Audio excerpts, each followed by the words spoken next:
Welcome to Take 5, your 5-minute inspirational message from Solid Rock, Drogheda.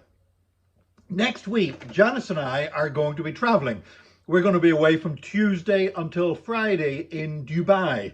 Now, most of it's going to be work. I'm there as part of an international council for charismatic and Pentecostal churches that I'm a part of, so I have to be there. So it's nearly all work. But for one day, we get the chance to do something different. And so we're going to go to the World Expo, something I've always wanted to do. The World Expo, or the World Fair, is something that's held every 5 years in different parts of the world. And it's a massive big exhibition with loads of pavilions. Now, when I'm saying pavilions, I'm talking about amazing structures, some of them architectural marvels. Hundreds of restaurants and food outlets and all kinds of displays and exhibitions and hands-on stuff and all sorts of stuff like that. You know, all my life I've wanted to actually be in a city somewhere in the world at the time when the World Expo was taking place. And really, it was supposed to be in Dubai last year, but because of COVID, Expo 2020 was postponed until October of 2021. So I'm looking forward to it so much. Now, you might wonder, why am I, and those of you listening on radio, you can't see this, but for those of you watching on video, I'm eating an ice cream cone while I'm talking. And the reason is because the humble ice cream cone, something I think many of us enjoy, whether it's a cornetto or whether it's one of those ice creams where you get in the shop where it comes out of the machine and you stick the flake in it and the raspberry sauce and the sprinkles and everything on top. But the ice cream cone came about through one of the World Expos or World Fairs.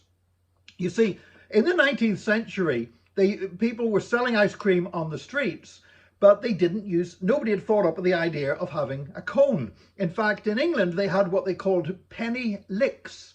And penny licks were glass jars that they were very thick glass, so it made the ice cream inside look bigger, like there was more of it than there really was. And it had a narrow gap at the top, just big enough to get your tongue in. And so you'd buy your ice cream in one of these little glass penny licks, and you would lick the ice cream out of it and then hand the jar back. And they used to reuse the jars without washing them. In fact, public health authorities blamed the penny licks for causing a massive tuberculosis epidemic, and so they were finally banned. Now, in 1904, the World's Fair, or the World Expo, was held in St. Louis, Missouri, and there was an ice cream seller there called Arnold Formichu, just a young teenager. He got a job selling ice cream out of a cart, and he was using little paper dishes, and he ran out of dishes and didn't know what to do. And beside him, there was another chap called Ernest Hamouni, and he was a Syrian immigrant.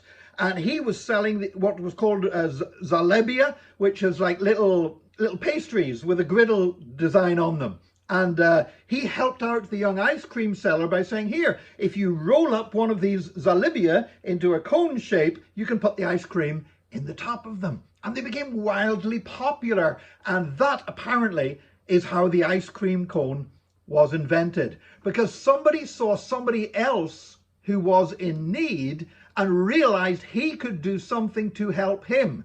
That, you know, when we realize that I have resources that maybe can do so much and somebody else has resources that can do something else, but when we put our resources together, we can actually touch more people's lives in more meaningful ways. And that's what happened with the ice cream cone. Now, a lot of people have gone on to make a lot of money out of ice cream cones. And sadly, probably wasn't Arnold and Ernest who first invented the thing.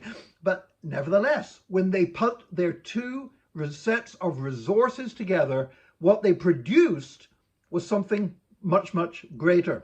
It's almost like that biblical principle that says one of you shall put 1,000 to flight, but two of you shall put 10,000 to flight. When we work together, when we practice what is called synergy, from two Greek words meaning syn, together, and ergo, to work, when we practice synergy, when we work together, we can achieve more than when we just do things on our own. That's a lesson I've had to learn in the Christian faith, that very often I wanted to do great things for God, but I was trying to do them on my own. And it wasn't until I learned to work with others that I discovered we could all achieve so much more. So I thank God for synergy. I thank God for people working together. I thank God that they invented the ice cream cone.